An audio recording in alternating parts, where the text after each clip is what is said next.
Halo, selamat pagi. Nah, kembali lagi yuk ya kita melakukan aktivitas kita seperti biasa, yaitu devosi. Nah, sebelum mendengarkan firman Tuhan, Ibu Tere mau ajak anak-anak semua untuk berdoa. Ayo semua dalam posisi berdoa. Ibu yang pimpin ya anak-anak, yuk. Kita bersatu di dalam doa. Kami bersyukur Tuhan untuk setiap berkat-Mu. Kami bersyukur Tuhan untuk setiap kasih setia-Mu kepada kami Tuhan. Kami bersyukur Tuhan untuk cinta kasih-Mu yang masih melimpah atas kami hingga saat ini. Tuhan, kami hendak melakukan aktivitas kami Tuhan. Kami akan melanjutkan devosi kami Tuhan. Engkau yang memberkati kami Tuhan. Kami hendak mendengarkan firman Tuhan. Engkau berikanlah kami telinga yang ingin mendengar Tuhan, sehingga apapun yang kami dengar, kami dapat cerna, kami dapat pahami, kami dapat mengerti Tuhan, sehingga kami dapat melakukannya di dalam setiap kehidupan kami.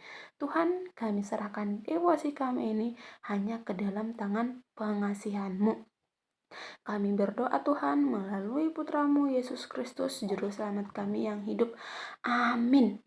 Oke anak-anak, minggu lalu Ibu Teri sudah memberitakan tentang atau mengajarkan tentang kelahiran Ishak anak-anak. Nah, pada saat ini Ibu akan menceritakan juga tentang ketaatan Ishak yang diambil dari Kejadian 22 ayatnya yang pertama sampai ke 10. Nah, Kejadian 22 ini anak-anak berbicara tentang kepercayaan Abraham yang sedang diuji. Nah, minggu lalu kita sudah bercerita tentang Bapak Abraham yang sudah sangat lama menunggu kelahiran Ishak, anak yang dikasihinya anak-anak. Nah, tapi setelah besar, Ishaknya besar anak-anak, Tuhan atau Allah berfirman kepada Abraham untuk membawa Ishak ke tanah Moria untuk dipersembahkan ke salah satu gunung yang ditunjukkan Tuhan kepada Bapak Abraham. Nah, kita tahu Bapak Abraham memiliki ketaatan yang sangat-sangat luar biasa anak-anak. Sehingga besok paginya anak-anak setelah Allah berfirman kepada Abraham, dia bangun pagi-pagi. Setelah itu dia memotong kayu anak-anak untuk membakar korban bakaran itu anak-anak. Nah, setelah itu dia membawa anaknya Ishak dan membawa dua bujangnya ke gunung yang telah ditunjukkan Allah kepadanya anak-anak. Nah, di perjalanan mereka berjalan dengan semangat anak-anak. Nah, Bapak Abraham membawa bujangnya bersama dengan Ishak anak-anak. Nah, tetapi sebelum sampai ke gunung yang ditunjukkan Tuhan kepada Bapak Abraham, Bapak Abraham meminta kepada bujangnya untuk berhenti di situ. Dan Bapak Abraham mengambil kayu yang ada di bujangnya dan membuat ke bahunya Ishak anak-anak. Nah, jadi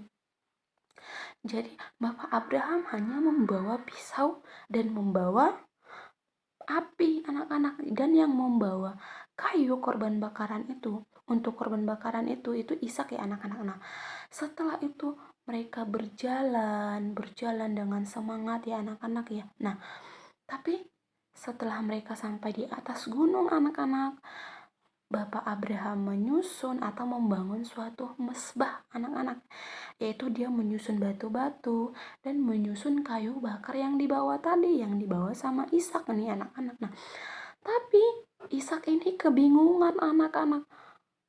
Kenapa ya kami ke sini ke atas gunung ini untuk memberikan korban bakaran kepada Allah, tapi kemana ya korban bakarannya?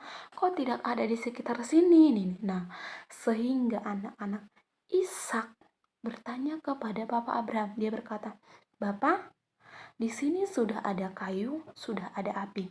Di manakah domba yang akan kita buat menjadi korban bakaran itu, Bapak?" Kata ini. kata Ishak kepada Bapak Abraham nih. Lalu Bapak Abraham menjawab dengan tegas, anak-anak, korban bakaran akan disiapkan atau domba untuk persembahan kita disiapkan oleh Tuhan, disiapkan oleh Allah. Begitu ya anak-anak ya, jawab dari Bapak Abraham nih. Jadi Bapak Abraham nih selama dari lahir sampai sebesar itu, Ishak itu diajarkan tentang firman Tuhan, anak-anak diajarkan tentang Allah.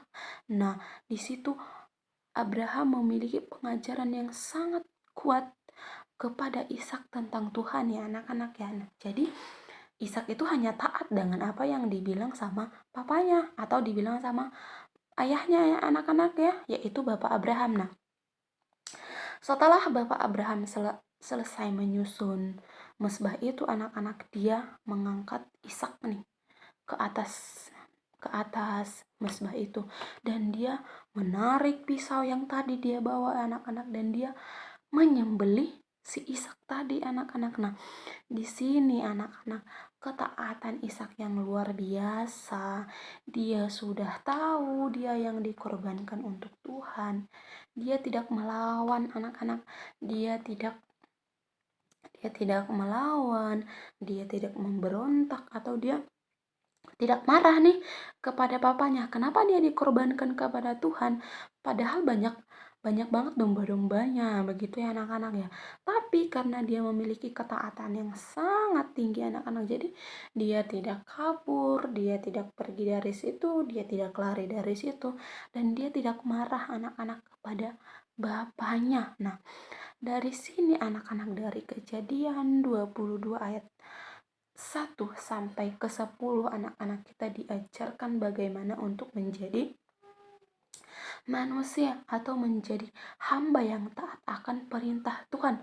Walaupun itu kadang anak-anak tidak sesuai dengan apa yang kita inginkan, atau kadang itu sesuatu hal yang luar biasa anak-anak, hal yang tidak masuk akal gitu ya anak-anak ya. Tapi dari kejadian ini tuh, jadi Kejadian 22 ayat 1 sampai 10, anak-anak kita diajarkan kembali, kita diingatkan kembali anak-anak untuk taat akan perintah Tuhan, taat akan setiap hal-hal yang diperintahkan Tuhan untuk kita lakukan. Nah, dalam kisah ini anak-anak, dalam kisah Bapak Abraham ini, itu memberikan gambaran anak-anak.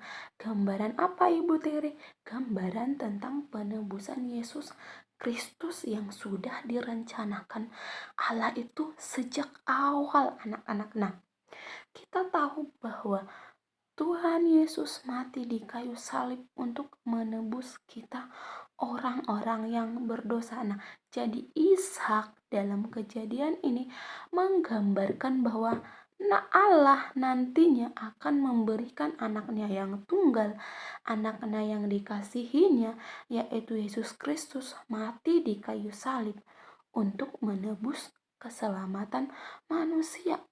Jadi anak-anak, Tuhan Allah memiliki kasih yang sangat-sangat besar kepada manusia berdosa, sehingga nantinya anak-anak, Tuhan Yesus, anak Bapa yang tunggal itu, dikorbankan anak-anak di kayu salib untuk menebus dosa-dosa kita.